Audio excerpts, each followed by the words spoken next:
Thank you for joining us this afternoon for Teaching Asian American History, Resources and Approaches. My name is Noelle Lorraine Williams. I'm the director of the African American History program here at the executive at the New Jersey Historical Commission, and also the staff organizer for the conference. And I am happy to be here to introduce Dr. Andy Urban.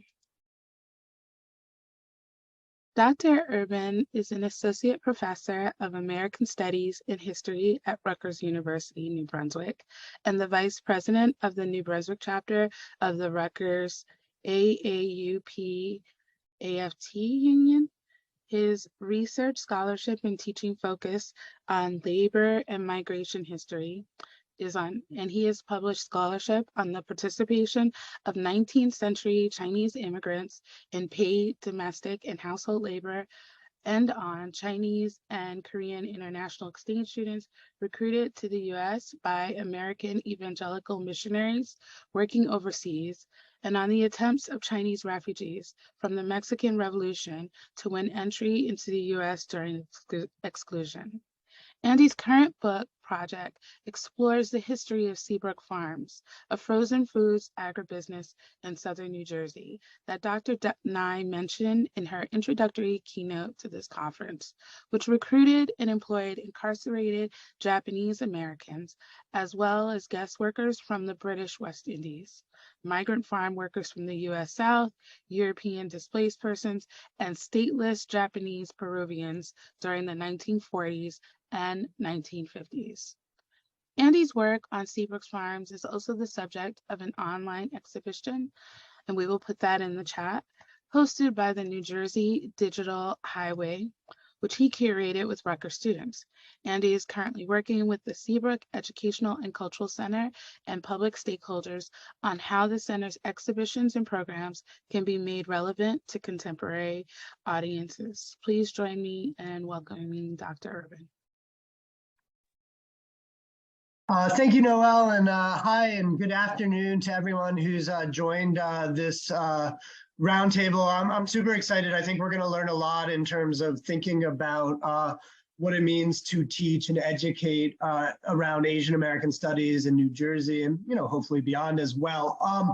I want to go ahead and just start by introducing the first speaker for our roundtable. And I'll take a moment just before I do that and let you know that in a moment, I'm going to put in chat just a series of prompts or questions that I circulated to the three panelists who you'll be hearing from during this roundtable to get them thinking about what they would present and share with you today. I thought it would be helpful for you to have those prompts and questions as well, so you can kind of follow along with this conversation. And then we're looking forward to what we hope to be a robust question and answer period where people can bring queries and concerns and questions that they have to our panelists' attention. So with no further ado, let me go ahead and introduce our first speaker. Sima Kumar is a New Jersey educator and mother who has published an article in NJEA Review called Asian American in America's Literary Heritage, which explored the origins of the invisibility of Asian and Asian American literature and history in the K-12 curricula. In the article, she provided a pedagogical approach to creating more inclusive curricula to meet the needs of the increasingly multiracial and multi-ethnic demography of students in today's classrooms. She is a board member of the E Pluribus Unum Project, TEPUP, a grassroots coalition that serves as a hub to connect and mobilize communities across New Jersey for the purpose of transforming education to reflect our pluralistic society. She testified at the Assembly and Senate Education Committee meetings in support of the AAPI curriculum bills that Governor Murphy signed into law on January 18th, 2022. Sima moderated an interdisciplinary exploration of Asian American and Pacific Islander experiences in the United States with poet Allison Rowe Park and documentary filmmaker Angel Velasco Shaw, a collaborative event with Princeton Public Library. She was a guest speaker at the Center for Future Educators program at TCNJ, She received a BA from Smith College and an MFA from Vermont College of Fine Arts, and she is currently pursuing a doctorate of education degree at Rutgers University. And so with no further ado, I'm going to mute myself and I'll introduce the other two panelists before they speak as well. But I'm really wonderfully grateful to turn things over to Sima and excited to hear what she has to say. Thank you so much, Andy. Thank you.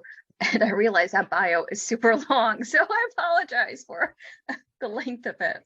Hello, everyone. Welcome to this wonderful conversation. I'm so pleased to be part of it. I'm going to share my screen at this point. Let's see if I can do this successfully. I did it just a minute ago.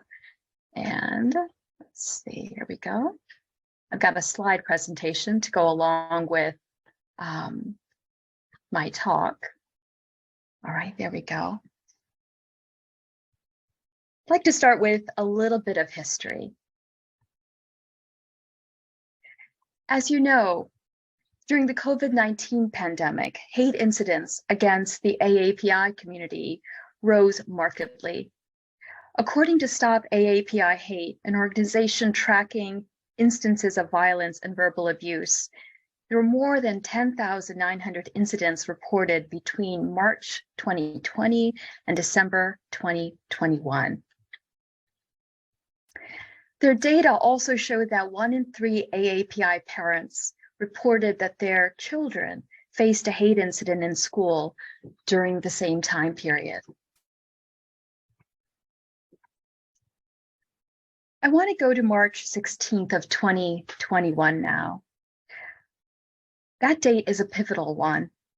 This was the date of the Atlanta spa shootings that killed 8 people, 6 of whom were Asian women. The initial stories by law enforcement and media coverage humanized the perpetrator more than the women who were murdered. The names of women murdered were Hwan Jung Grant, Sun Chung Park, Sun Cha Kim, Yong A Yu, Zhao Ji Tan, and Dao Yu Feng. The other 2 victims were Delana Ashley Yon and Paul Andre Michaels. This hate crime galvanized Asian American organizations across the country. The solution these organizations reached for was education. Education is the antidote to hate was the motto back then and remains so today. In April 2021, Illinois passed their AA curriculum bill. New Jersey passed its bills in January of 2022. In addition to Illinois and New Jersey, Connecticut and Rhode Island have also passed standalone AAPI legislation. The rise in anti-Asian hate as a result of the COVID-19 pandemic is one reason for why it's important to teach Asian American studies now. Education is the antidote to hate. The obvious demographic shifts in our country is another reason why integrating Asian American studies is important. Let me speak specifically about our state. Students of color make up between 56 to 59% of the population in the classroom. As a state, New Jersey has tipped to majority minority, but each district, and there are about 600 of them, looks different. Some districts have flipped and some have not. Speaking about the AAPI population, Asian Americans are the fastest growing group in New Jersey and comprise 10.4% of the population. 7 school districts in New Jersey have tipped to more than 50% of students of Asian heritage. In addition, 12 districts have between 40 to 49% of students of Asian heritage. This means that the reality of some Asian American students is that they may live in communities where the majority of the population looks like them, but their school curriculum does not represent the experience of people from their ethnic or racial background in learning the American story, in their social studies classes and literature classes.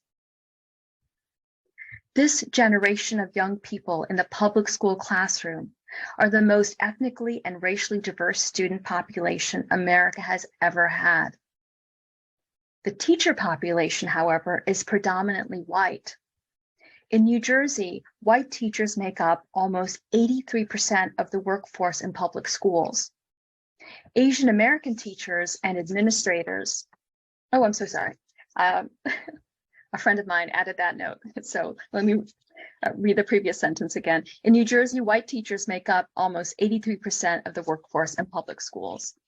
As an educator of color, I believe that my fellow educators are lifelong learners and will engage with Asian American studies because the American experience is a pluralistic one. In our state, educators are seeing their classrooms become more diverse. In particular, teachers who work in districts with a high population of students of Asian heritage will find engagement with Asian American studies a necessary, culturally responsive practice. Now, thinking about the demographic data the slide is showing, I like to say the following. Because the majority of teachers and school administrators are white, the implementation of curricular bills that reach for American pluralism, the implementation of curricular bills that reach for American pluralism, like the AAPI curriculum bills, depends on them.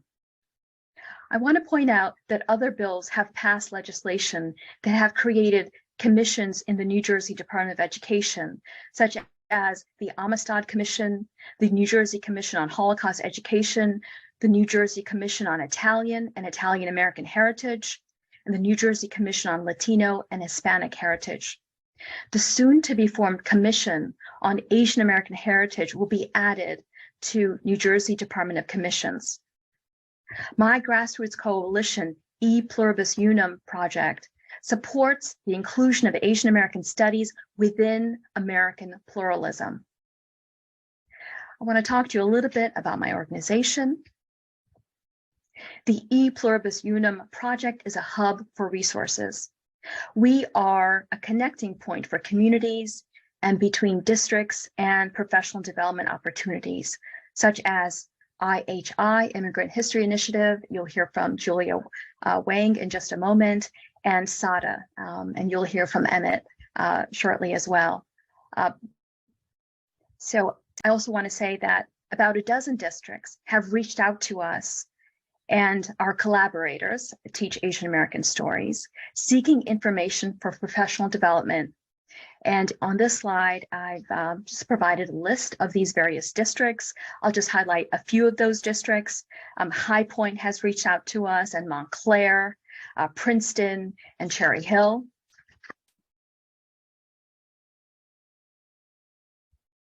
Another half dozen districts have reached out seeking more information, such as Franklin Township Public Schools and the West Windsor Plainsboro School District.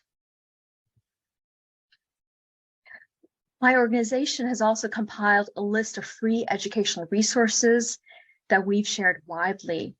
And Beth, I believe, is going to put in the chat board the link to our AAP resources guide. We've had collaborations with the NJEA. They've been great supporters of us. There is a convention coming up next week, actually. And I'll be running a workshop on anti-racist pedagogy in the classroom. So if you're attending, I hope to see you there. The E Pluribus Unum project has also initiated what we call the Educator Advocates Group, a space for AAPI educators and allies. This is a space to speak about being an AAPI educator in a profession where Asian Americans have minuscule representation. Asian American teachers make up 2.4% of teachers in the state. So I'm talking specifically of K through 12. We initiated this group to acknowledge that the public school space may not be the most welcoming to AAPI teachers. This is often overlooked by DEI, the diversity, equity, and inclusivity coordinators in many districts. So the Educator Advocates Group is a space to share our experiences as AAPI educators. This is also a space to share pedagogical approaches. Asian American educators and allies will very likely be very attuned to New Jersey's AAPI mandate. And of course, educators are the ones who teach the curriculum. As a current high school teacher, I've come up with a pedagogy that makes sense in my district. I've shared this in an article that was published in the NJEA magazine last October. So this is October of 2021. My pedagogical approach is simple, but one, to my surprise, that many teachers do not yet practice.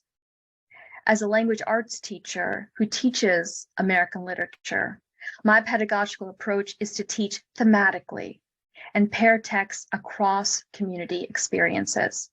So this year, I'm pairing The Great Gatsby by F. Scott Fitzgerald with The Namesake by Jhumpa Lahiri to explore the American dream. I'm also pairing The Scarlet Letter by Nathaniel Hawthorne. Maybe some of you have read these books in high school. I'm pairing The Scarlet Letter by Nathaniel Hawthorne with The Woman Warrior by Maxine Hall Kingston to explore how we understand our present selves in relation to our family history. The challenge. I think the main challenge is teacher education. Most teachers are just unfamiliar with the history of Asian Americans. Recently, I had a conversation with a social studies colleague of mine about the inclusion of AAPI history in the shaping of America. My colleague said that he hadn't gotten AAPI history in his K-12 experience, not in college, not during his teacher training program, but that he was eager to learn. The best teachers are lifelong learners, and so I believe they would welcome professional development training, as my colleague does, not only to enhance their pedagogy, but also to deepen their knowledge base. I want to end with an anecdote my son told me. He's in college now, and we've had some interesting conversations about his K-12 experience. When he was in elementary school, he and his classmates studied a unit on Buddhism. The teacher told the children the story of how Prince Siddhartha Gautama became the Buddha. When the teacher referred to Prince Gautama, she kept calling him Guantanamo. To the adult ear, the slip has odd political resonance. I should tell you one thing. The majority of my son's classmates were students of South Asian heritage, so they're familiar to some degree with the story of Buddha. So you can imagine the students teetered and giggled each time the teacher said Guantanamo instead of Gautama. When my son told me the story, we had a good laugh together. But this anecdote also goes to my point about the need for teacher education and professional development training on basic things, like becoming familiar with how to pronounce Asian names.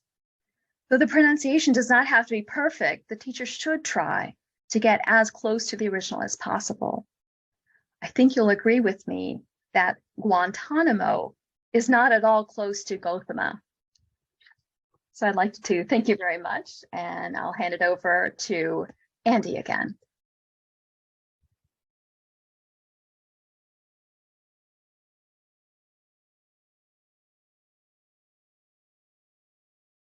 Thank you so much, Sima, and thank you for your presentation, which I think will be a source for discussion. And I'll just mention real quickly before I introduce our next panelist that feel free to begin posing or posting questions in the Q&A feature that you can see at the bottom of your Zoom screens. We'll get to that after all three speakers have given their presentations, but if you want to get started now, that's perfectly great. So let me introduce our next speaker. Julia Wang is the co-founder and co-executive director of the Immigrant History Initiative, a nonprofit dedicated to bringing the history and stories of immigrants and Asian American communities into public discourse. Since co-founding IHI, Julia has developed official PBS learning media lesson plans for the award-winning PBS documentary, Asian Americans, and has done many curriculum projects and programs. Julia has led trainings in Asian American history, law, and identity for many institutions and educators, including many New Jersey public schools, the Harvard Graduate School of Education, the Smithsonian Asian Pacific American Center, and other public and private institutions on the East Coast. She has also published several articles on immigration and Asian American identity, including in The Atlantic and the Chicago Tribune. Julia obtained her JD from Yale Law School, an MPhil in history from the University of Cambridge, and her AB in history from Harvard University. So it's my pleasure now to hand things over to Julia Wang. Thank you, Julia.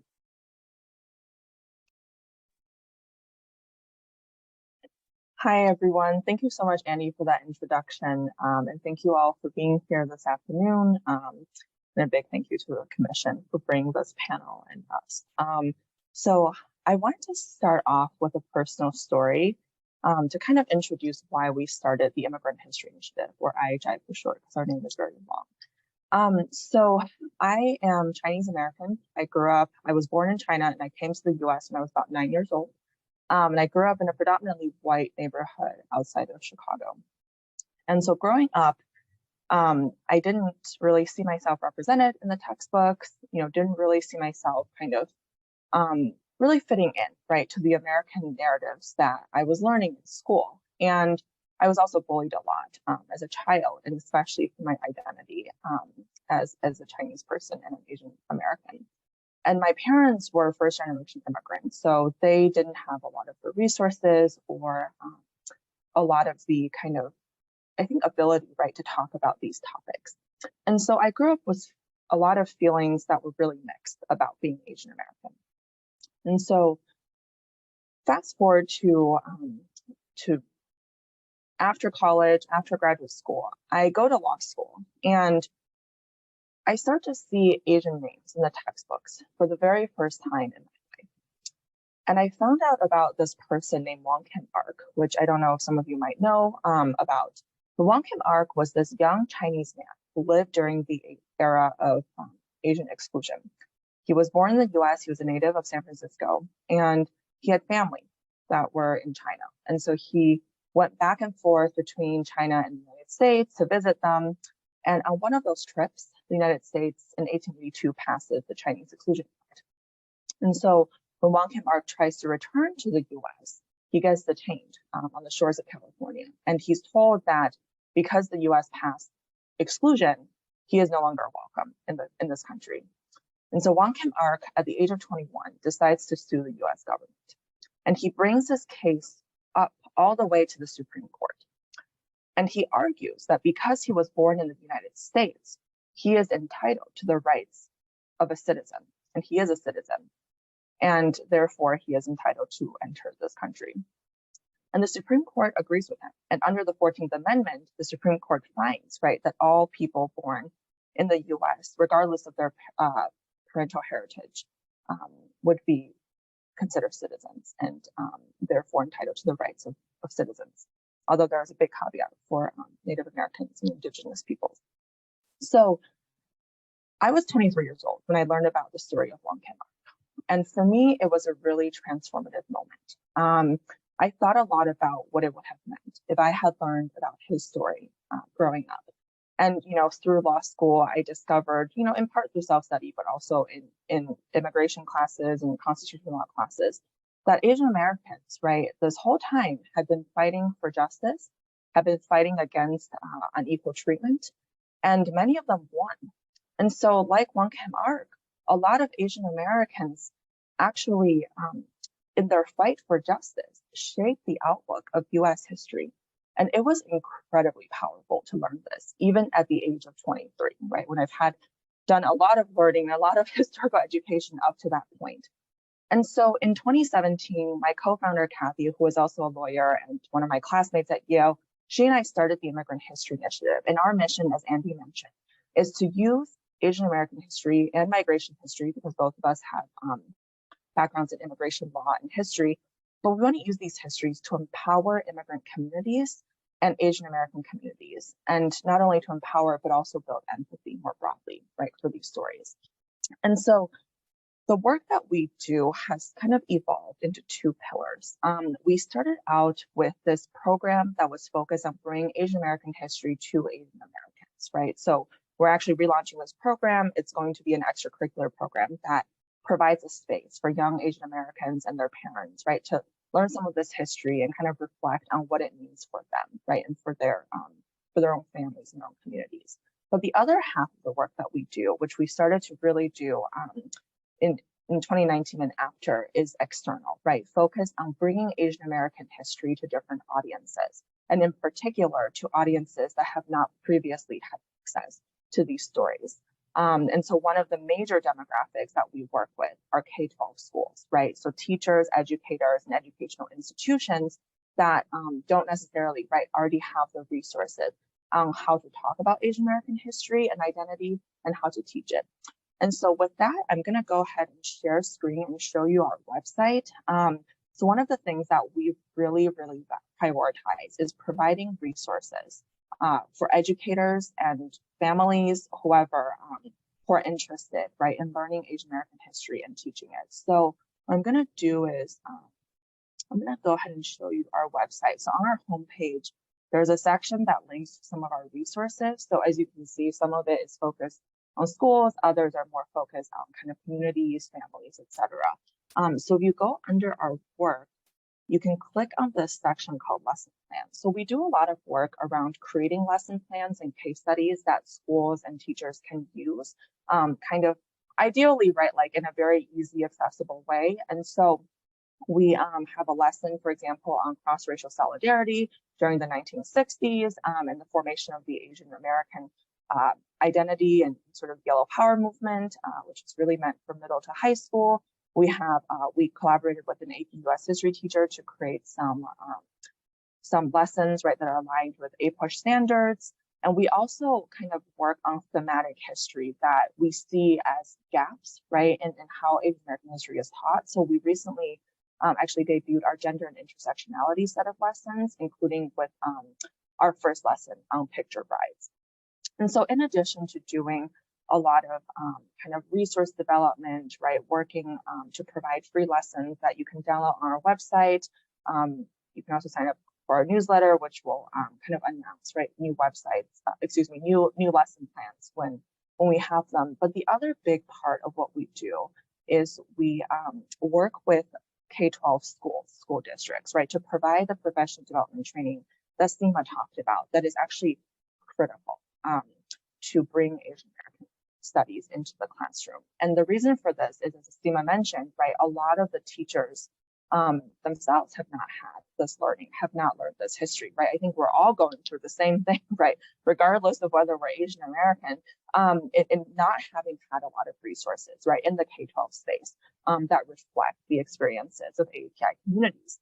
And so what we do is we go into schools in person in New Jersey to train teachers, especially social studies teachers, although we also do some work with ELA, English and language arts teachers. And so far, since the mandate has been passed, we've actually worked with, since September, actually, about 4 schools, and we're working with about a dozen more over the course of the next school year. So already we've trained about 200 teachers in the last 2 months to kind of bring them up to speed on Asian American history. And so I'll kind of end it there in terms of our resources and the work that we do. I'm happy to answer questions, but I did want to conclude by saying, you know, at IHI, we feel, right, that you kind of need both, right? You need sort of the resources, right, that you provide to K-12 teachers. You need, right, sort of everyone, right, to learn Asian American history. But we also think, right, Asian American history has a particular impact on those, right, whose history, right, kind of on those whose experiences, right, reflect the narratives and history that's being taught. And so that's why we kind of focus on the 2 pillars, right, both targeting Asian American communities themselves with these stories and also, you know, providing these resources to a broader public. And with that, I can end it there.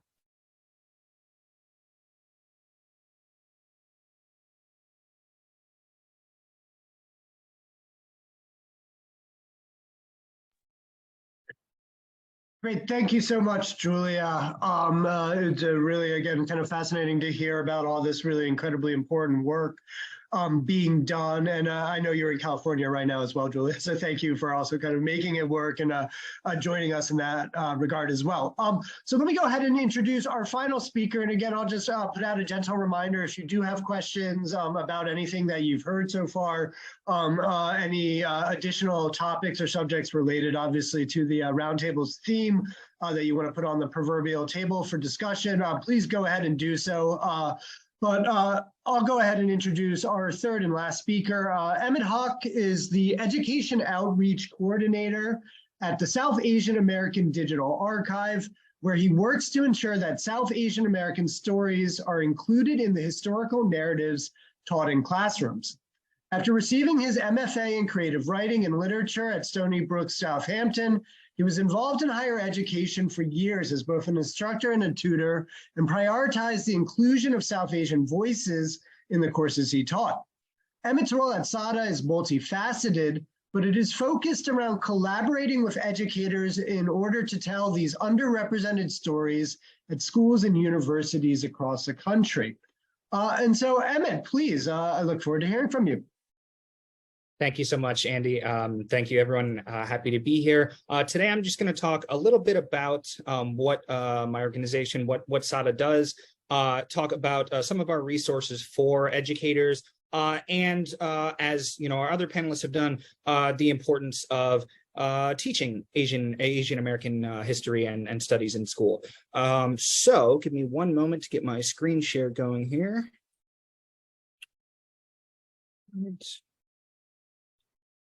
All right, there we go. Okay, so I am here representing, as I said, the South Asian American Digital Archive, which is the largest digital archive of South Asian American history in the country. We compile primary sources such as photos, interviews, correspondence, audio recordings, newspaper clippings, and much more, with a total of nearly 5,000 unique items in the archive. SADA was launched 14 years ago in an attempt to fill a void. At the time, and indeed to this day, there were no other organizations cataloging and archiving stories from the South Asian American community. Our archive includes stories from many of the 5.4 million Americans who trace their heritage to, as we can see here, India, Pakistan, Bangladesh, Afghanistan, Nepal, Sri Lanka, Bhutan, Maldives, and the many diaspora communities around the world. All these materials are available on our website, which you can see a little preview of on the screen here, along with our many other initiatives, which I'll get to in a moment. But many of them are also compiled in another medium, which is particularly relevant to our theme today. SADA published a textbook in 2021 entitled Our Stories, intended as an introduction to South Asian American history, starting in the 1700s all the way to the modern day. The book is accompanied by an educator's companion guide so that its contents can be more easily adapted to K-12 and college classrooms. Our Stories features contributions from 64 authors, including scholars, journalists, community members, artists, and more. Currently, there are nearly 2,500 copies of the book in public libraries, schools, and colleges nationwide, and that number continues to grow as educators request their institutions to carry Our Stories. Each chapter is organized around a particular aspect of the South Asian American experience, from immigration history to religion to labor to the post-9/11 period in the United States. To give an idea of the overall purpose of this work, I'd like to read the opening paragraph of its introduction. As a person of South Asian heritage reading this book, you have perhaps wondered how your story fits into the American story. While South Asian American stories are rarely taught in classrooms, found in textbooks, or reflected in popular media, it is not because they do not exist. As you will soon read, our stories have existed for centuries. You are part of a community that has helped build, shape, question, challenge, and make this country what it is today. Our stories have been etched into the very landscape and character of the nation. Aside from Our Stories, SADA has launched a wide array of initiatives, including interview series like the Road Trips Project, which highlights stories of South Asian Americans traveling cross-country, and the First Days Project, which shares stories of South Asian immigrants' experiences upon first arrival in the United States. The Revolution Remix Walking Tour of South Asian American History in Philadelphia, a 2-hour tour of Old City starting at the Liberty Bell that shares stories of notable South Asians in Philadelphia dating from the modern day all the way back to 1785. For anyone in the Philadelphia area, I think we might be sold out in November for our November date, but I am the tour guide for that, so could be something worth checking out. The Archival Creators Fellowship Program, a program in which SADA partners with a group of fellows each year to create archival collections reflecting marginalized groups within the South Asian American population. SADA's online magazine Tides, which features dozens of unique voices from across the South Asian American community, and numerous community programs and other projects related to our mission, which are accessible on our website at www.saada.org. We have a number of resources designed specifically with educators in mind. Foremost among these, as you'll see on the left here, is the Educator's Companion Guide. This accompaniment to the Our Stories textbook is Common Core aligned and intended to aid educators at the K-12 and college levels. It was created by a team of South Asian American educators and includes 5 activities that incorporate content from the textbook, discussion questions, prompts, 2 handouts, and a glossary of terms that might be unfamiliar to students. And here on the right, the Revolution Remix lesson plan is intended for use after attending our Revolution Remix walking tour of Philadelphia. This is a 30-page lesson plan designed for 9th and 10th grade students, which includes multiple handouts and additional resources for teachers. SADA is currently in the process of developing 10 additional lesson plans intended for college students, supported by a grant from the American Historical Association and National Endowment for the Humanities. These will be completed in early 2023. As one example, and one that's relevant to New Jersey in particular, I'd like to briefly share the story of one of the resources we have in the archive here of an individual named Anandibai Joshi. Anandibai Joshi first arrived in Roselle, New Jersey, and went on to make history in a number of ways. She was the first South Asian woman to come to Philadelphia in 1883, less than 20 years after the end of the Civil War. One of only a handful of South Asian women in the country at the time, in 1886, she became the very first South Asian woman anywhere in the world to receive a Western medical degree, though 2 others would receive their degrees later that year, at the Quaker-founded Women's Medical College of Pennsylvania, the first medical college for women in the world. Joshi would sail from Calcutta to the US at the age of only 19, and when she arrived in New Jersey, she was taken in by a white American family who would host her, but she went through quite a journey before that moment. It wasn't easy leaving India, since she had to travel across the sea without her family or husband, whom she'd been married to when she was just 9 years old. Her husband had also placed some pressure on her to pursue a career in medicine and had placed an ad in a local paper appealing to Christian missionaries for assistance. And despite the privileges of being high caste, which even under British rule gave Joshi an easier path to coming to the US than others, she was leaving her home country regardless of the harsh judgment from her community about going out on her own as a woman. Anandibai Joshi wasn't one to back down, though. In her admissions letter to the Women's Medical College of Pennsylvania, she explained why she wanted to be a doctor and why it was so important. That determination, she said, which has brought me to your country against the combined opposition of my friends and caste, ought to go a long way towards helping me to carry out the purpose for which I came, to render to my poor suffering countrywomen the true medical aid they so sadly stand in need of, and which they would rather die for than accept at the hands of a male physician. The voice of humanity is with me, and I must not fail. My soul is moved to help the many who cannot help themselves. Joshi, who again was only 19 at this time, had personal experience with the difficulties of seeking treatment under British rule as a South Asian woman, having lost her own child while giving birth. This was personal as much as it was for the sake of others. Meanwhile, when she came to the US, there was concern here about how she would assimilate into American culture. There's a letter from a white woman to the dean of the Women's Medical College claiming she would be arranging American clothes for Joshi. However, when Joshi got here, she was committed to wearing saris. In a spirited speech she gave before leaving Calcutta, she'd said, "I am determined to live there exactly as I do here. I propose to myself to make no change in my customs and manners, food, or dress." While she was in the US, Joshi would write letters to her husband back in India. These exchanges revealed the daily difficulties Joshi faced, from her feelings of loneliness to her husband's harsh accusations of abandonment. These sentiments echo across time for South Asians living here today, a feeling of being caught between cultures. In those same letters, which would sometimes be printed in local newspapers back home, she spoke candidly about the world she was navigating here in the US. And although she praised Americans for getting rid of political institutions like the monarchy and the aristocracy, she also thought they were arrogant, especially in their views of India and Indians. In one letter she wrote, "It would not be really surprising if they concluded that we Indians are the missing link between ape and man. I had no idea that India is such a cruel and barbaric country, and until I met these people, I had no idea either that it's such a heathen country."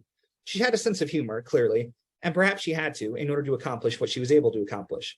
Unfortunately, though her mission was to help women in India, she didn't get the chance to fulfill it herself. After graduating in 1886 as a doctor, she returned to India very sick, dying within months due to tuberculosis. Her husband sent her ashes to her American family that had hosted her in Philadelphia, and you can actually see her headstone in Poughkeepsie, New York, where her ashes are buried. Not surprisingly, during her brief time here in the US, word of Joshi's exploits spread beyond India and inspired women around the world. One of those women, a distant relative, traveled to the graduation ceremony in 1886 from England. Pandita Ramabai, who you can see here on the right with her daughter, herself a known activist and writer, came to the US with her daughter and would go on to travel across the country for the next 2 years, writing a book about her exploits entitled The High Caste Hindu Woman. After living in Philadelphia for a short time, Ramabai traveled across the country with her daughter, lecturing as well as organizing Ramabai circles in order to raise money for a school for Indian widows. She also continued to write. One of the interesting things she mentions in her autobiography is the fascination she had with Americans' false teeth. She claimed that because the Americans ate a lot of meat, their teeth lacked natural strength and fell out easily, which is why they required false teeth. She mentions that people would ask her if her teeth were real, and that once an elderly woman in Philadelphia actually opened her mouth and inspected her palate to determine if they were. So that story and its associated material, as we can see here, there's a letter from Queen Victoria. There's a photo of Anandibai here in the middle and Pandita Ramabai on the right. That story is just one of many stories preserved by the South Asian American Digital Archive, stories which can be put to good use in the field of education. So one question we want to address today, as others have been addressing as well, is why is Asian American studies so important right now? And why should educators engage with it, aside from the fact that it's mandated? First of all, as Sima talked about, these initiatives come at an important time for Asian Americans in general, especially with hate crimes against Asian Americans on the rise and the associated Stop Asian Hate movement. Education about Asian American culture and history is key in such a volatile moment. And for South Asian Americans in particular, many Americans don't even realize how many of us there are. South Asian Americans make up approximately 2% of the US population, which is over 5.4 million in total. If all South Asian Americans lived in one state, which in New Jersey, it sometimes can feel like they do, that state would have about the same population as Missouri. Yet, despite the significant size of our community, our stories are not always publicly available, especially to young people. As a South Asian American of mixed heritage myself, growing up in the city of Buffalo, there were very few links to my culture or background. There was certainly no South Asian history taught for me in school. In fact, almost no Asian history at all. I didn't start to feel a real connection to that part of my identity until my early 20s, and that took an intentional effort. Not feeling like you belong as a young person can really shape your entire experience growing up. And by the same token, feeling like you are represented in the American story can help heal those feelings of disconnect or isolation. So I can personally attest to the importance of teaching Asian American studies to Asian American children. How we teach Asian American studies is also an important question, especially since it's such a broad and multifaceted field. South Asian American history is one of many parts of Asian American studies as a whole. We want to ensure the diversity of Asian American history is represented, and we value the opportunity to include our history in the broader narrative. SADA looks forward to partnering with other Asian American organizations to continue telling all of our stories together. The last major thing I want to talk about today is challenges and how we might overcome some of those challenges to teaching this kind of work. Teaching Asian American studies, even in states like New Jersey, where happily it is now mandated, comes with a host of challenges. SADA has conducted focus groups with educators to determine what these issues are and how best to address them. In 2021, we did this with a group of K-12 teachers, and we're currently in the process of doing the same with college-level instructors. One major concern is limited access to Asian American resources. Many educators and parents told us how students would read one novel or historical text, and that was expected to somehow be representational of the entirety of Asia, ignoring the massive differences between East Asia, Southeast Asia, and so on, and the differences even within those areas of origin. Another concern expressed by K-12 educators was how to navigate their relationship with the district and parents in terms of the content they taught. How much was too much, especially in terms of teaching about religion or difficult histories? Additionally, educators may face roadblocks from their administration, ranging from intentional stonewalling to bureaucratic red tape to simple apathy toward Asian American studies. Finally, on the national level, certainly not every state has or is going to adopt legislation like Illinois and New Jersey have. And in fact, some states have even moved to block more diverse histories from being taught in their schools. This top-down opposition will likely be a significant challenge in teaching Asian American studies in other areas of the country. As some solutions that can be offered, we think SADA can be an invaluable resource for educators teaching Asian American history. Our archive is searchable by theme, time period, creator, language, type of archival material, and more. This is ideal for educators attempting to put together a cohesive unit covering a particular time period or topic in South Asian American history. We also strive to demonstrate links between South Asian American history and existing themes students may be exploring.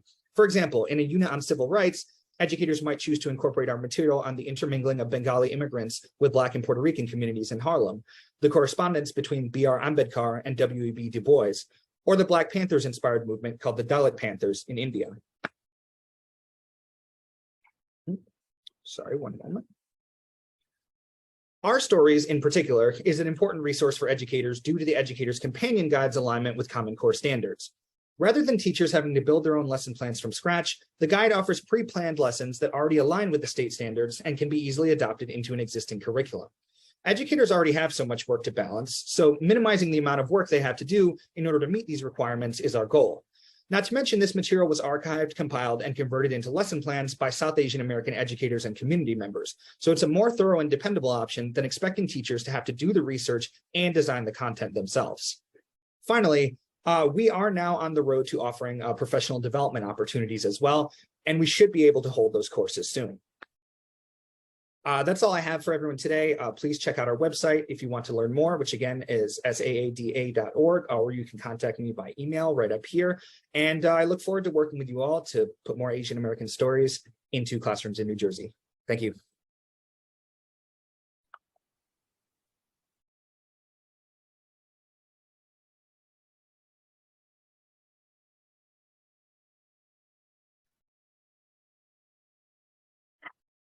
Thank you so much, Emmett. And again, to all the panelists for these really incredible presentations. So I'm just going to take a breath for a second. I don't see currently any questions in the Q&A. I'm hoping now maybe people were just really paying attention to what you all were saying, and now we'll have a moment or two. And again, I really want to just emphasize this is a learning opportunity. So, you know, teachers always say this, but, you know, there really are no stupid questions here, right? This is a great chance to have, you know, a distinguished panel of folks who have been thinking a lot about these questions of how to teach Asian American studies in 2022 to provide guidance and advice. I have a lot of questions, so I'm going to jump in. Actually, I see one now. Excellent presentation. Great. It was an excellent presentation. Thank you. I'll pose a question, and this kind of riffs off what Dr. May Nye brought up this morning at her keynote address. You know, and for those of us who study Asian American history, you know, this is a point we, I think, return to frequently, right? Asian American as a category or as, you know, a racial group, you know, I think we all know on this panel, right, is a social and political construct, to use a little bit of academic language, that in the US specifically reflects exclusionary and racist immigration policies that grouped Asian immigrants together. And so, you know, one thing I think that we need to think about in New Jersey, and again, maybe nationally as well, right, is the fact that, and this is what Dr. Nye said, you know, Asian immigrants' experience and their descendants' experience in the US are incredibly diverse, right, within this category of Asian American. And, you know, I'll just give you a case study or an example real quickly, and a number of us have probably been attentive to this, but right in Edison recently, there was a big controversy when there was a bulldozer that appeared in the local parade around the Diwali holiday, I think it was, right? In part because it brought, and people were upset because in some ways it brought nationalist politics, and I would argue right-wing politics from India into a kind of local setting where differences, for instance, between Hindus and Muslims hadn't really been necessarily a kind of foregrounded community issue because the South Asian diaspora to Edison was diverse. And right, we could also think about examples where we've seen tension between Japanese American and Korean American communities, for instance, in Bergen County. And again, I'm not just trying to highlight sort of negativity here, right, but also sort of calling our attention to the fact that, again, because Asian American is a construct or a sort of category that's invented, right, how do we make sure that we're not, you know, neglecting or maybe not necessarily covering as many groups? And again, I understand, right, Emmett, like your group has a specific focus on the South Asian Americans, so but I understand that you probably also have some important things to say about this, right? You shared that really amazing slide to me about the Dalit Panther Party in India, which I would love to hear more about, to be quite honest. And so I'll stop talking. Hopefully this gives us something to kind of chew on. I'll keep monitoring the Q&A as questions arise to pose them as well, but I'll let you all speak. I'm happy, maybe, you know, we can take turns, and I think we can figure out how to kind of balance it. But yeah, thoughts to some of these kind of comments I put out there.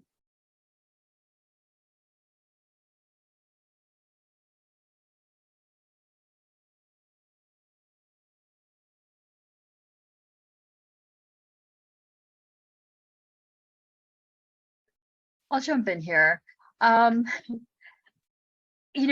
It's interesting. I grew up in Ohio, where it's very different from New Jersey. So my growing up experience, I mentioned my son at the end of my presentation, is very different from what my son experienced in New Jersey.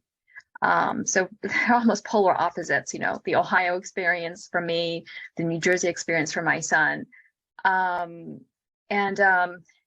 in terms of the bringing old let's see, sort of nationalistic mentalities or regional differences from India. It's there, but I think it diminishes with the second generation.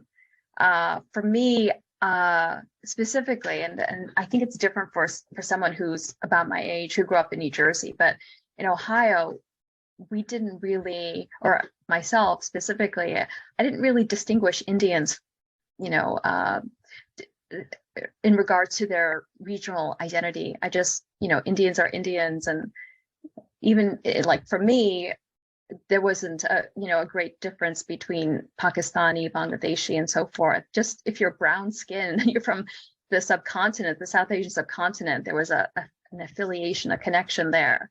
But I think it's different if you grow up in a place like New Jersey, which has, among the AAPI communities, the South Asian population, I think, Emmett, you mentioned, is the highest in New Jersey. So I think, it's almost inevitable, that, for example, regional affiliations or even notions about caste do get carried over. So it's kind of a natural thing, but I think it diminishes with each generation that's in this country. Just same thing with immigrants from Europe, right? People from Europe, are from Western Europe, Eastern Europe, Southern Europe, and we just lump all those European identities into this category of white. But within that category is so many differences, which our language, our American English, doesn't capture. And then of course we're talking about Asian Americans or AAPI. It's the amount of diversity is mind-boggling. I mean, even within South Asia or India specifically, the diversity is mind-boggling. So I feel like we just don't have the language in this country to talk about pluralism at the level of nationally, but also within smaller groups like people from India. Yeah, Sima, I just want to agree with you on that. I think that as I said, for me, I grew up in a place basically without almost any other South Asian kids that I knew, and so that was it's funny, like myself and sort of the Middle Eastern kids were treated the same, right? Like we were all thought of as the same, right? But I have cousins who grew up in New Jersey and Long Island and places like that who very much still have those regional stereotypes. They would always say also, South India, Pashtuns, whatever. I'm like, I don't know what that, for me, I don't have that. So it's very regional, I think. And that's and it's not something that there's necessarily an easy answer to. Like it sounds like a generalist answer, but I think solidarity is something we really have to emphasize, right? Among these groups, sort of, as Andy was saying, talking about this is something that we really emphasize, that SADA really emphasizes, especially in our walking tours and so on, is the solidarity between South Asian communities and Black and Latino communities and the civil rights movement in the past 100, 200 years, which is a lot more than people usually hear about. And I think it's the same token, right? We really have to emphasize those shared struggles and those shared links, because as I said, I know that's a broad answer, but I don't think we have anything more specific to, Yeah, I mean, I think everything that you both have said, I think really resonates. So obviously, I'm East Asian American. we do a lot more work with East Asian American and Southeast Asian American history, and I think intentionally, right, because we don't have the experts on our team, right, and we always refer people to SADA and other, I think, great organizations that are working on other parts of this very diverse kind of history. So I think the answer, I guess I have 3 different points to not repeat what Emmett and Sima have already said. I think one is there is a difference, I think, between teaching this history to Asian Americans versus teaching this to a non-Asian American or primarily white educator audience. For Asian Americans themselves, right, I think you see these different waves of migration and with different parts, right, of kind of coming from different countries and ethnicities in Asia.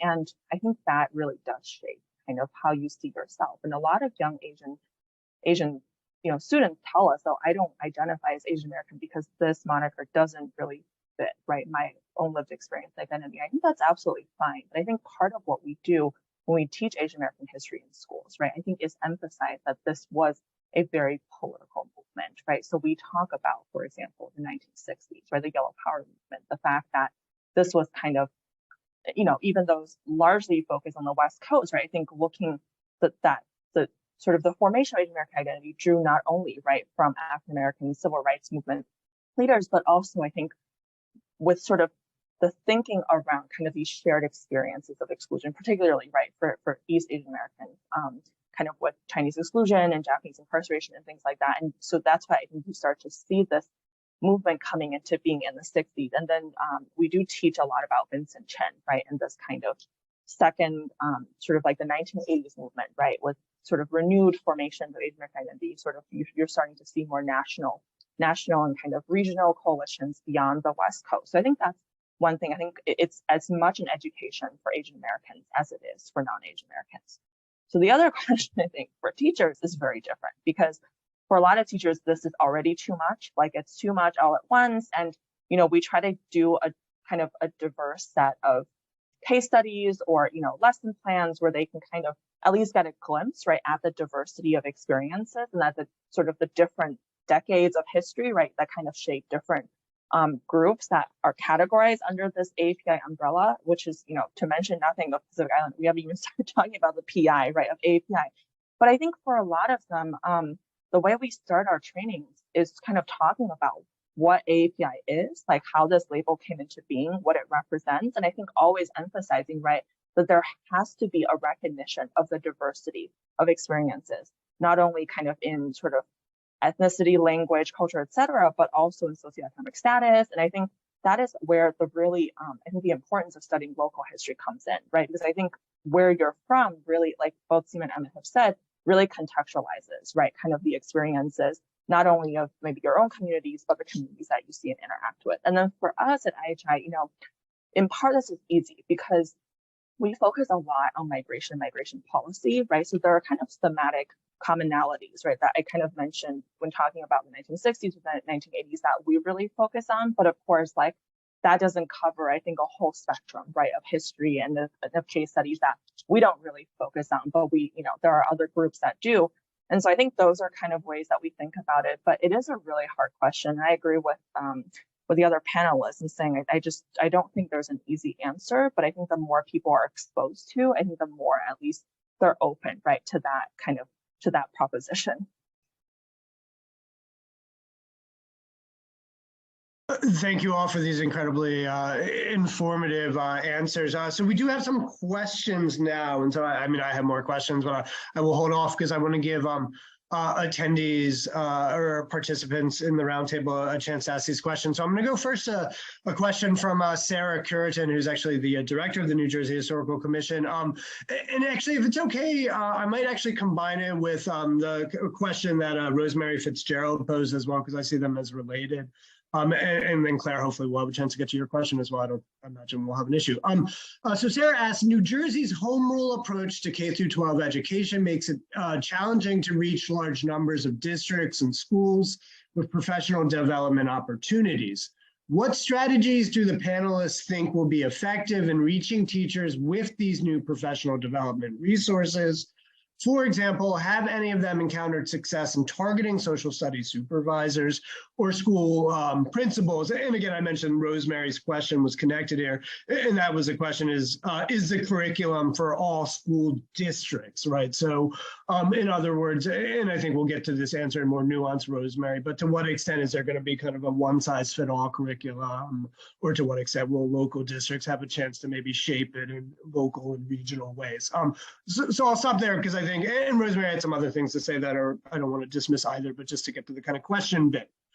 So yeah, I'll turn it back over to our panelists.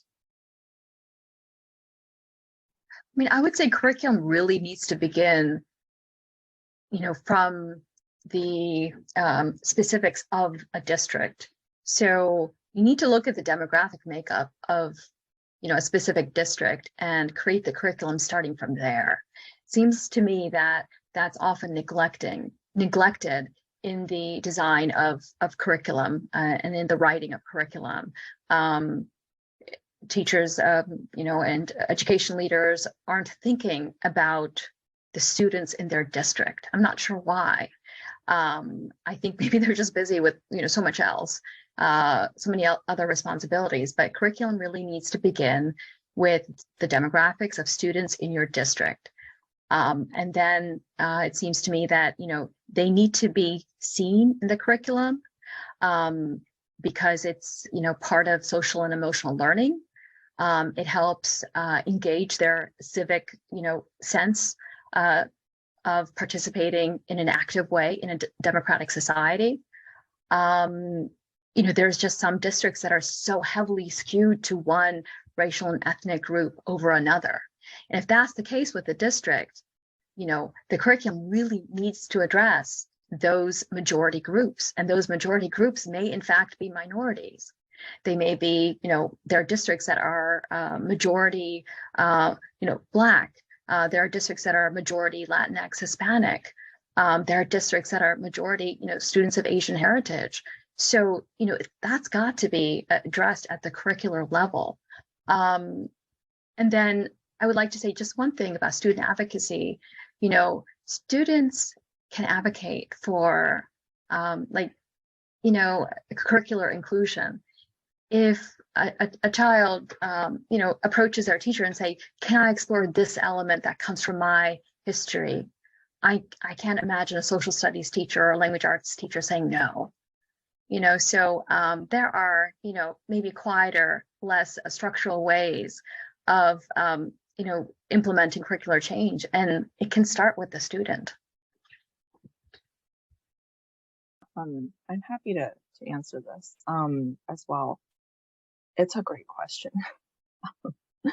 So our organization does a lot of work on a district by district level. And over the last year, I don't know if this was the right decision for the organization, but we kind of delved really deeply into working with different districts. And so there are a couple of different, and I think the home rule kind of issue is you can see it, right? So we have districts that are incredibly supportive, like superintendents are really, they approve like the professional development the school wants to do with us, and and there are some where the teachers are really excited, they advocate, and then the superintendent says like, hell no, like this will never happen. And so we see kind of a spectrum of reactions, and because each district is like its own dominion, I guess, I think like there's really not much, I think, leverage that we can pull, except, right, as Sima said, from the constituents of that particular district, right? Teachers being really vocal,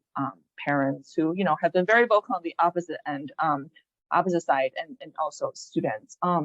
One thing I will say is, because we've worked with a lot of schools, like the way that we see the entry point really is through kind of professional development / enrichment training. And the reason for that is it's very hard to write a model curriculum. Other states have done it. I think so far the results, I think, are too early to tell. But from our experience, schools hire like extensive teams of curriculum coaches, curriculum writers. They work with the supervisors, right, kind of convene like these different teacher groups to write the curriculum. And so I think the best entry point for us so far has just been providing them case studies as food for thought so that they can incorporate it into their curriculum and see where it fits within their particular like, you know, year or like semester of lessons. And then, you know, with the really active, engaged teachers, they may just try and put it into their classroom kind of their own volition. And so we try to basically like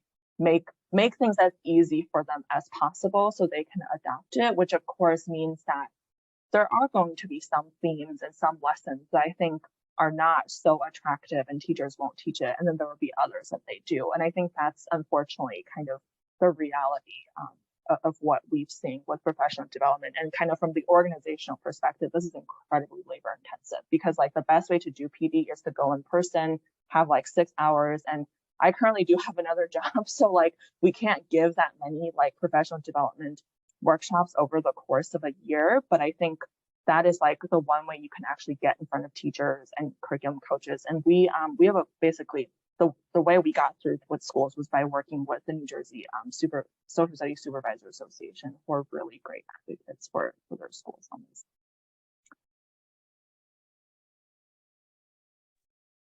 Emmett, did you want? I'm just going to defer to what Julia and Sima have said here because as far as professional development goes, it's not something we've been able to offer yet.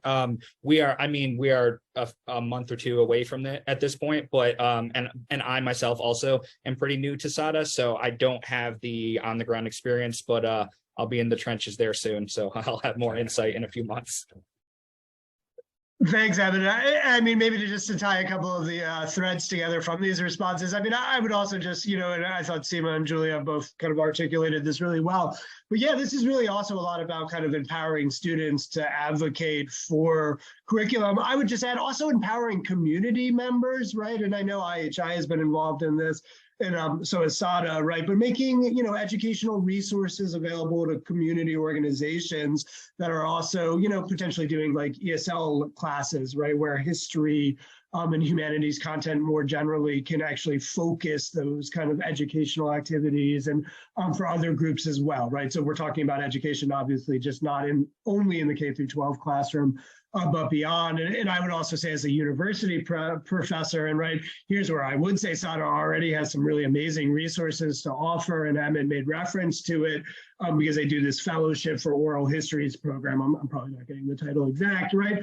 But again, this is just kind of empowering people who want to do oral histories with parents, relatives, friends, neighbors who have immigrant histories or ethnic American histories, and to give them opportunities to kind of learn how to do oral histories and gather those skills. You know, we try to do that at Rutgers as well with classroom projects, and not just related to Asian American history, but I know like we've done a Latinx oral history project about, you know, Latinx histories in New Brunswick. And, you know, every time we do this kind of work, or my colleagues do this work, and I do it in my own classes, right? We find that just the, you know, the students, you know, are overwhelmed by kind of what they get out of it. And so, you know, I would encourage you to look for some of those resources, for instance, on SADA's website, and think about how they could be potentially, you know, foundational to kind of doing your own oral history projects, if that's something that can even be done outside the classroom. All right, we have a couple more questions. So let me, actually, I think one of them is just a kind of comment saying how amazing this discussion is. Thank you, Twyla. I agree. And then we have a question from Claire Bogansky. I hope I pronounced your surname correctly. Thank you so much for providing these wonderful resources and your dedication to diversifying the American story. Obviously, these resources are aimed toward school-based education. Do you believe these resources could be just as relevant in a museum setting? And thank you, Claire, for that great question. I mean, I'll maybe take a first shot because I've been working with the Seabrook Educational and Cultural Center in South Jersey outside of Bridgeton, where Seabrook Farms was located. Again, this is this frozen foods agribusiness that employed incarcerated Japanese Americans as well as Japanese Peruvians. And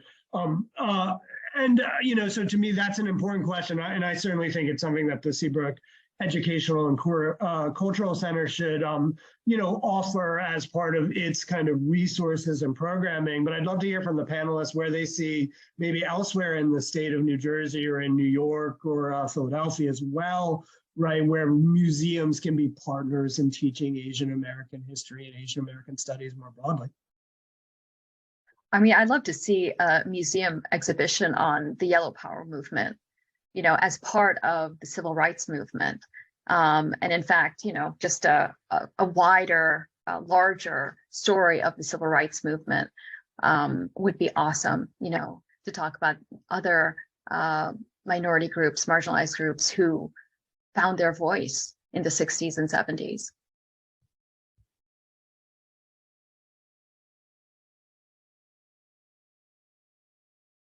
Yeah, I'll just say that, and I'm sorry, there's some construction going on outside my window.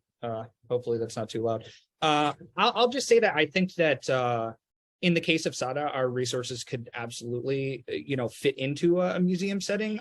It is a digital archive, right? So that, you know, that's sort of the stumbling block there. But I will say that although the things I have shared today are education focused, not everything we have is education focused, right? So I think much of it is just archival material that would absolutely fit into that kind of setting.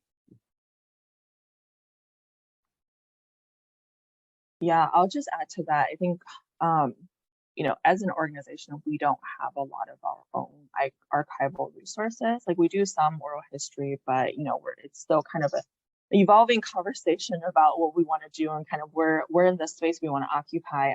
But I will say, you know, I guess like the answer to your question broadly is absolutely. We do work with a lot of museums and museum educators. So one, in terms of actually just providing the content. So we've done a lot of training for the Smithsonian kind of family of museums, right, on how to kind of think about Asian American identity. And so I think it's both sort of like resources that could be for museum educators, right, who then I think kind of incorporate these themes and case studies and relate it to their collections. But I also think, you know, a lot of these resources are great, right, for like family learning, right? Museums usually have fantastic teams, right, of kind of family education, like museum education. One of our team members actually works at the Barnes Foundation in Philly, so she's been talking to us a lot about kind of, right, how do we think about these like extracurricular opportunities, right, for people to learn. And so that's, I think, one half of the answer. The other half, I will say, which I think is not really your question, but as I thought of it, I mean, social studies standards, right, especially in New Jersey, but I think elsewhere too, are really focused on bringing primary sources, secondary sources, and sort of having students, right, engage in critical analysis and seeing all sorts of different media.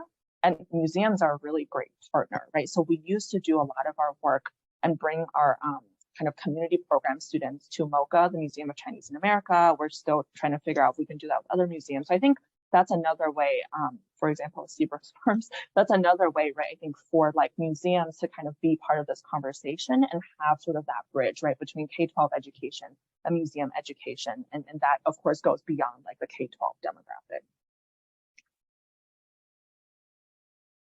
Thanks, all. And maybe just to pick up on the final, because some of the final comments that Julia made, right? I think it's also, yeah, looking to existing historic sites as well, and maybe reinterpreting how they tend to exist in the public's mind, right? So Ellis Island, for example, would be a classic example.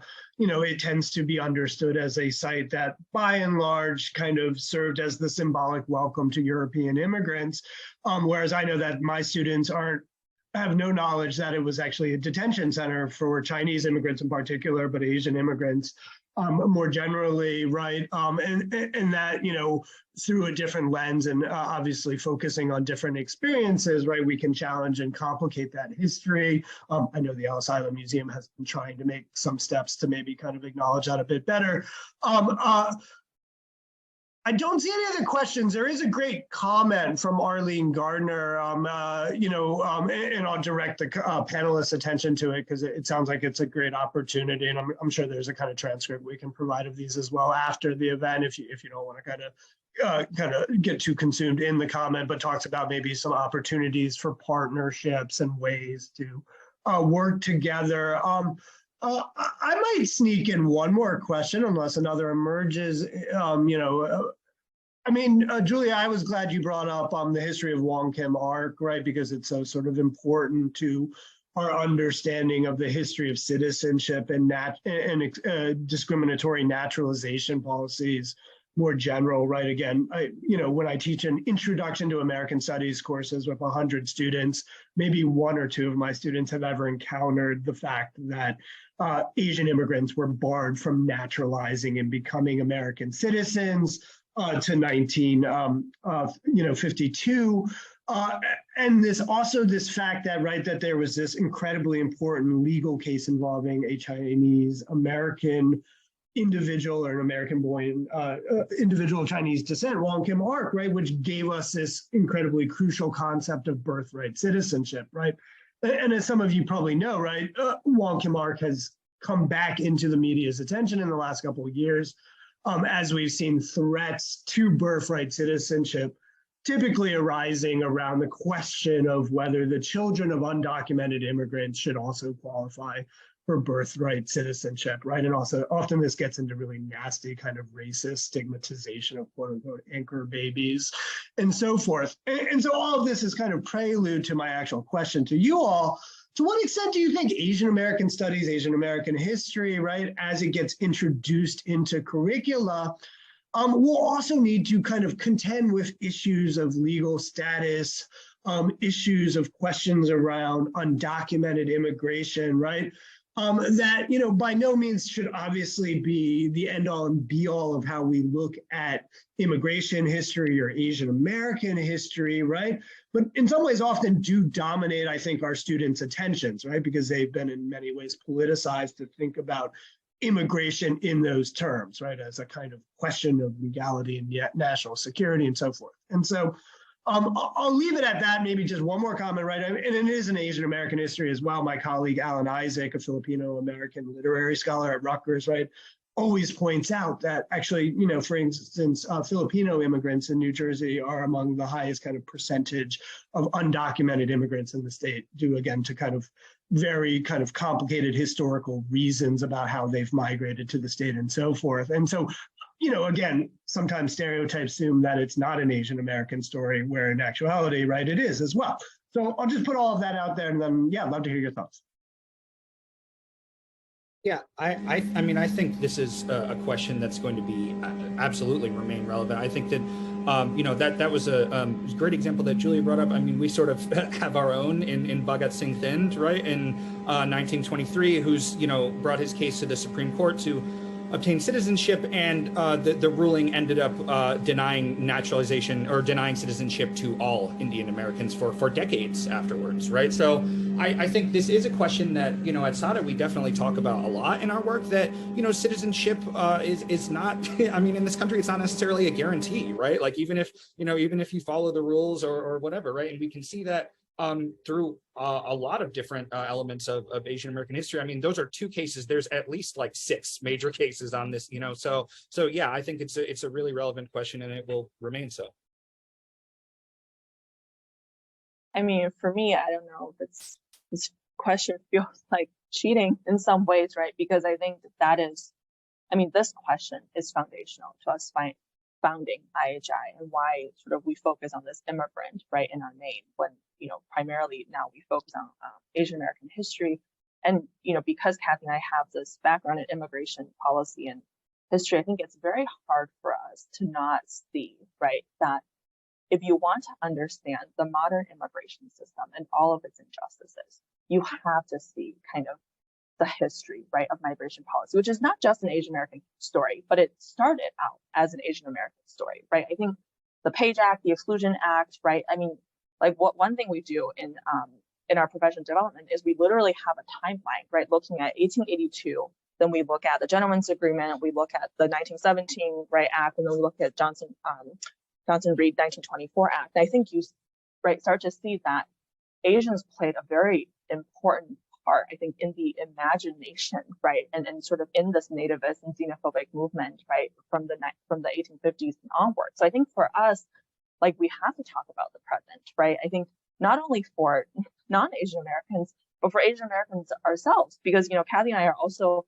immigration activists, right, and advocates, and we believe, right, that we have to kind of understand, right, the immigration system and all of these this resurgence, right, of xenophobic sentiment by looking at this history. And I will say, some of this is in response to a lot of Asian American communities who I think have incredibly, I think, unbelievable positions about immigration, right, and towards undocumented citizens. And I think that is something, right, that we're trying to do as an Asian American-led organization, right, I think to kind of address some of these narratives and help people see that historical connection. I mean, the first illegal immigrants were the Chinese, right, because they were trying to come to the US via the Mexican border. And the ICE, right, the predecessor of ICE, were basically known as the Chinese catchers. So I think, like, with that history, how can you not talk about, right, the present and how there's been a very clear through line. And if I might add very briefly, the question of citizenship is attached to the question of identity. And two questions arise, which is, who belongs in America? Who is an American?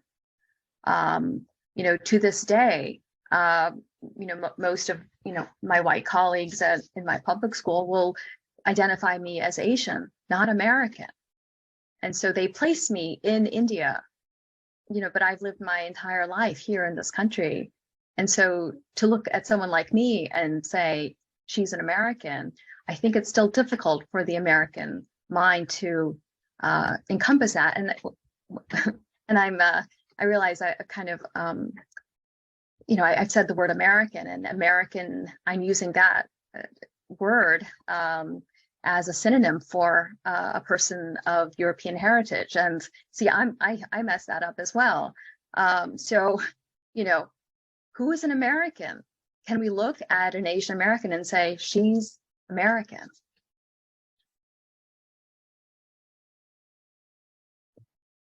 Thank you all for those incredibly powerful and I would even add poignant responses about, why this work is so important, right? And why, these aren't just kind of dates and names and events to memorize, right? But maybe something more transformational. I don't see any other questions. I think this is a kind of strong note to end on, so I'm not necessarily going to sort of drag things out further. This was an amazing roundtable. This was an amazing event. I will give the speakers a chance. Anything else you all want to say or add before we kind of say goodbyes?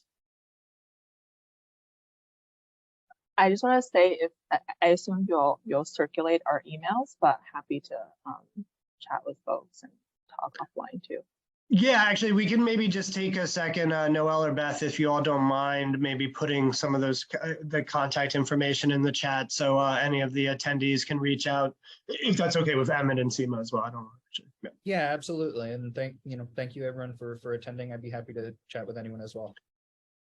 Absolutely, thank you so much for this wonderful discussion. I'm so happy to be part of it, and I'd love to get in touch with Arlene Gardner of New Jersey Center for Pacific Education. I would love to get in touch with you. Great, thank you so much, Sima. And again, I don't know if we need to stick around just so a couple more of those emails can get into the chat real quick, but if not, I'm sure they're available. Oh, there we go. We got one more. There we go. Excellent. Thank you so much, Beth and Noelle. Again, you now have the emails of all three of the speakers and panelists. Should you want to reach out to them, you're welcome to reach out to me at my email as well. I don't need to put it in the box. If you have any questions about opportunities to do Asian American history or Asian American studies at Rutgers, I can speak to, but also potentially connect you to colleagues who are working throughout the state at various colleges and universities. Great. Thank you so much again to all of our speakers. I learned so much from this roundtable, and I'm so glad we had a chance to do it. Take care, everyone, and thanks for attending.